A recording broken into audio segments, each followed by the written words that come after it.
Yang bisa membungkam Israel cuman Allah Yahweh. Tidak ada yang bisa lawan dia. Israel itu kelihatannya tidak suka ganggu orang, tapi kalau diganggu, selesai. Kini, Israel telah menyulut perang yang tidak bisa mereka hentikan. Iran tidak akan berhenti hingga Israel lumpuh sepenuhnya. Ekonominya hancur, mata uangnya anjlok, aktivitas warga lumpuh, bahkan tanah-tanah mereka perlahan akan berubah menjadi puing-puing. Iran tidak main-main. Iran bukan Gaza. Iran bukan Lebanon. Iran adalah kekuatan super di balik layar, yang tahu betul cara menaklukkan musuh tanpa harus bicara banyak. Dan sekarang, Israel hanya punya dua pilihan, berlutut pada Iran atau lenyap dari peta bumi.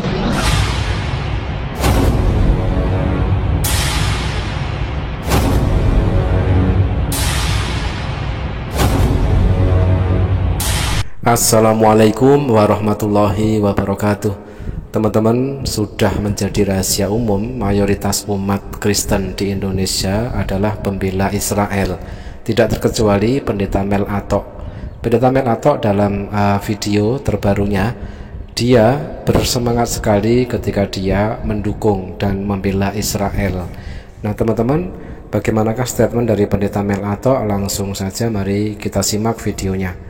Memang dari dulu Israel sampai hari ini jangan ganggu dia. Kalau ganggu dia repot. Yang bisa membungkam Israel cuman Allah Yahweh. Tidak ada yang bisa lawan dia. Israel itu sampai hari ini jumlah penduduknya mungkin belum tembus 10 juta. Belum tembus 10 juta Israel. Musuh-musuhnya itu di sekeliling dia udah gabung pun tidak bisa menang.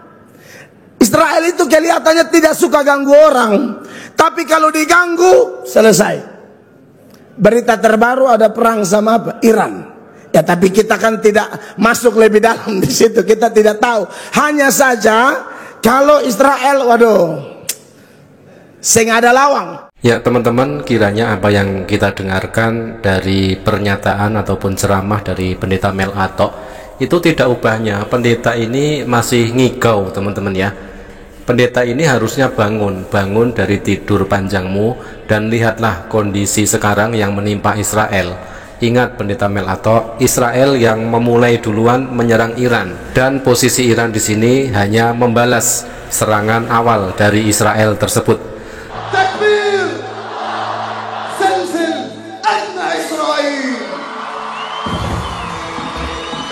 Arfa'! Teman-teman, kita akan tampilkan sebuah berita dari Tempo yang diunggah kemarin. Begini kacaunya situasi di Israel setelah pembalasan Iran.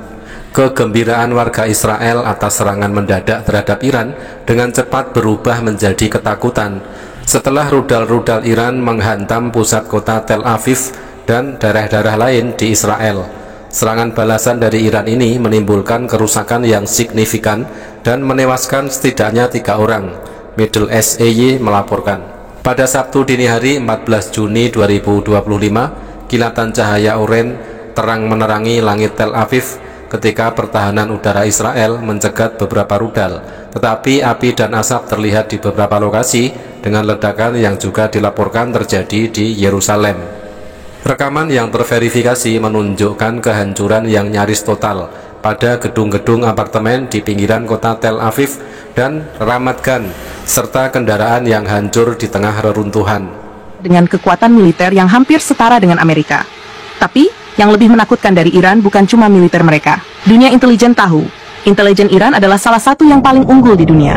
Bahkan, menurut berbagai sumber, Iran disebut-sebut sebagai negara dengan intelijen paling superior, melampaui banyak negara besar. Selama puluhan tahun, Iran bermain di balik bayangan. Mereka tahu semua peta kekuatan militer dunia.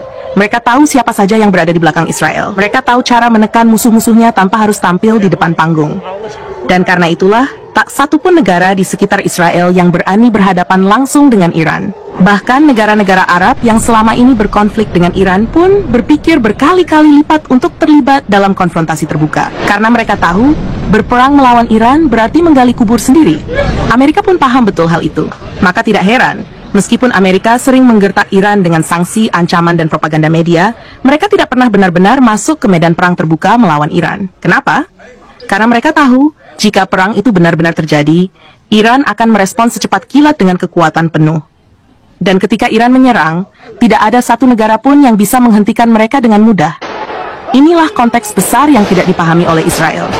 Dengan membabi buta menyerang Iran, mereka bukan hanya membuka gerbang neraka, tapi juga mempermalukan diri sendiri di hadapan dunia.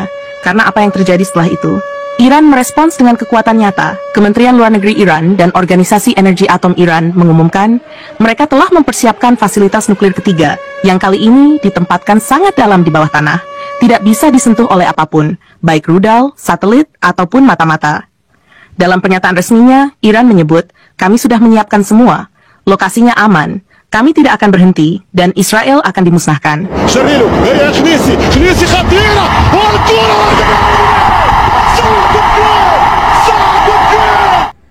Dengan membabi buta, Pendeta Mel Atok mendukung Israel.